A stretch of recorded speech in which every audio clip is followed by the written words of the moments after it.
Depuis quelques jours, le marché crypto a l'air de vouloir se stabiliser. Bitcoin et les altcoins sont dans un pseudo-range. C'est pas juste un hasard. L'Ukraine vient d'accepter un nouveau plan de paix soutenu par les États-Unis et les chiffres de PPI, c'est-à-dire l'indice des prix à la production, est sorti légèrement plus haut que prévu. Et ça peut clairement influencer les anticipations de taux de la Fed à la baisse. Est-ce que tout ça peut relancer un mouvement haussier avant le week-end? C'est ce que l'on va regarder. Bonjour à tous, moi c'est Guillaume, bienvenue sur la chaîne Objectif Lune. On est le mercredi 26 novembre, aujourd'hui on va regarder le graphique du Bitcoin, puis celui d'Ethereum, on fera un tour sur le graphique du Pump, et on finira avec la crypto pour laquelle vous avez voté dans le canal Objectif Lune. Mais avant d'attaquer les graphiques, faisons un petit tour de marché. Comme on peut le voir, le marché est mitigé, mais reste vert dans l'ensemble. BTC s'échange à 87 715 $, en baisse de 0,31%, ETH progresse de 0,61% à 2940 $, BNB reste stable à 861 $, Sol quant à lui progresse de 1% et s'échange à 139 $, et XRP s'échange en dessous des 2,20 $ en baisse de 1,86%. Maintenant que tu as la photo du marché dans la tête, on va pouvoir passer sur du concret et direction le graphique du Bitcoin. Donc nous sommes ici sur notre graphique en H4, ce qui veut dire que chaque bougie représente 4 heures de cotation. Donc si on résume rapidement depuis la vidéo de lundi, donc on est venu toucher ici nos targets sur la zone des 83 376 et des 79 256. On avait vu également que nous avions notre droite de tendance qui avait été cassée, que depuis nous avons eu ce rebond là. Il faudrait que notre RSI passe au-dessus de notre dernier plus haut pour qu'on puisse avoir une continuation haussière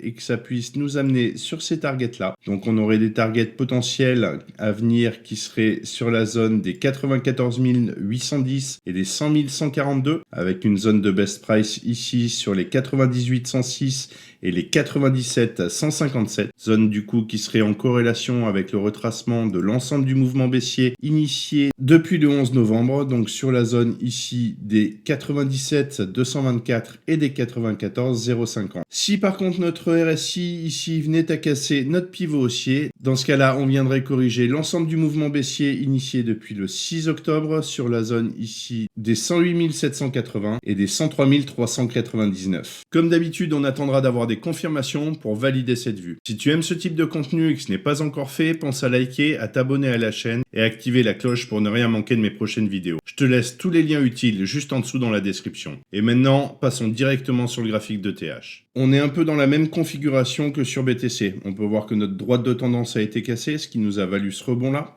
Que dans l'immédiat, on pourrait aller chercher dans un premier temps ces targets-là. Donc c'est-à-dire la zone des 3047 et des 3209 avec une zone de best price qui elle se situerait sur les 3147 et les 3118. Si on regarde et qu'on pose le retracement de Fibonacci, on peut voir que nous sommes en corrélation avec les targets là. Donc sur les 3263 et les 3141. Si par contre nous venions à casser notre dernier plus haut RSI, dans ce cas-là, on pourrait aller chercher légèrement plus haut et on pourrait alors se projeter sur les targets suivantes, c'est-à-dire la zone des 3219 et des 3443. Donc du coup, on déplacerait notre zone ici et il en serait pareil pour notre zone de best price. Du coup, on irait chercher les targets sur les 3358 et les 3318. Ce n'est qu'à la cassure du pivot haussier que dans ce cas-là, nous pourrions retracer l'ensemble du mouvement baissier initié depuis le 6 octobre. Et dans ce cas-là, on aurait une zone de corrélation avec la continuation haussière que nous venons de tracer sur les zones des 3613 et des 3424. Et avant de passer sur la suite, je vous propose d'aller voir ce qui nous attend du côté des annonces macroéconomiques du jour. À 14h30 aujourd'hui, on aura les inscriptions hebdomadaires au chômage. C'est un indicateur important, surtout pour anticiper le comportement de marché et les attentes autour de la Fed. À 16h, ce sera les ventes de logements neufs. Ça donne une vision de la santé économique côté immobilier et souvent ça joue sur la confiance des investisseurs. Et à 16h30, on aura les stocks de pétrole brut qui peuvent influencer les anticipations d'inflation, donc potentiellement la politique monétaire derrière. Bref, c'est une journée qui sera quand même à surveiller. On peut s'attendre à avoir un petit peu de volatilité aujourd'hui, donc reste prudent sur les marchés. N'oublie pas que demain jeudi, c'est Thanksgiving, donc les marchés US seront fermés. Vendredi, on a une fermeture anticipée à 13h heure locale, ce qui veut dire qu'on aura peu de liquidités.